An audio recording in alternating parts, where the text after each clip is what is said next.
E aí, pessoal, esse é o canal Teologia e um pouco mais.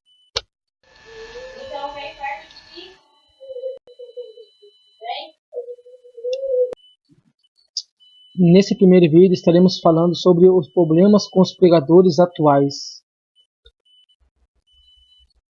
Analisando como anda a igreja evangélica brasileira, notamos que o povo de Deus sofre a falta da genuína palavra de Deus, de genuínos pregadores fiéis à palavra de Deus.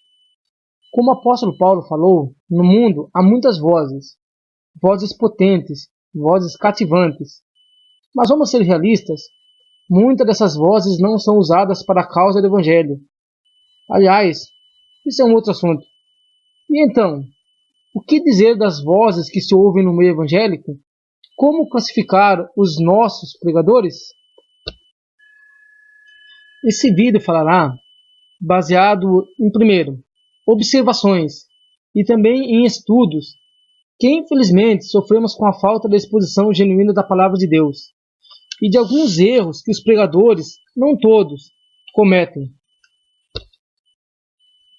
Como introdução, falaremos sobre um tema muito triste, que já leva em si esse nome: a tristeza do púlpito vazio.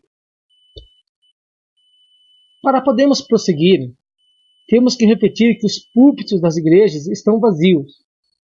Nos nossos púlpitos são raras as pregações expositivas.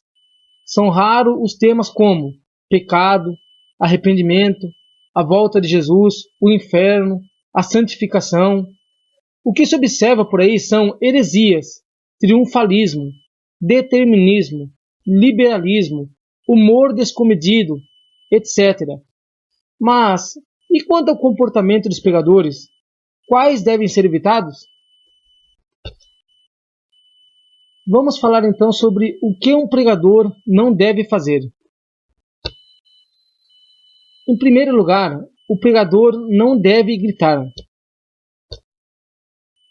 O primeiro requisito a ser analisado por todo aquele que é, ou aquele que almeja ser o pregador da palavra de Deus, é a respeito de evitar a gritaria. Mas você me diria, por quê? Então, em primeiro lugar, porque para o aumento da voz, já existe o microfone, então não é necessário a gritaria. Em segundo lugar, porque há pessoas na igreja com o ouvido sensível, há idosos e há crianças de colo na igreja. Então a gritaria traria transtorno a esses. Em terceiro lugar, não menos importante, é que, se a igreja for ladeada por vizinhos, principalmente não cristãos, isso incomodará. E depois não adianta reclamar dizendo que a igreja está sendo perseguida.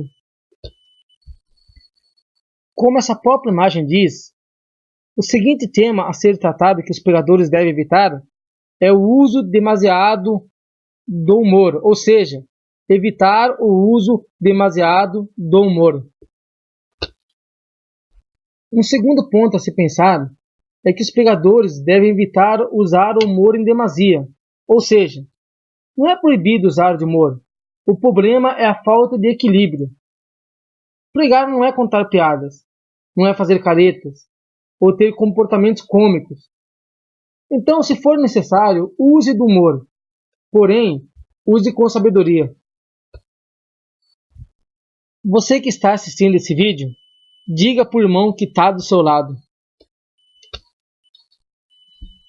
Você já foi a um show onde o cantor ou cantora parou de cantar e posicionou o microfone em direção ao público e falou: "Agora só com vocês"?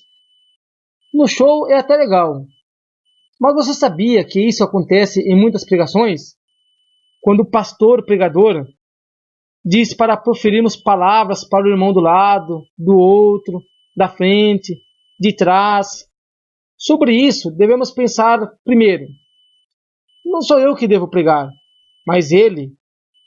Segundo, e se eu não conheço a pessoa que está do meu lado? Como direi certas palavras que muitas vezes são faladas para as pessoas mais íntimas?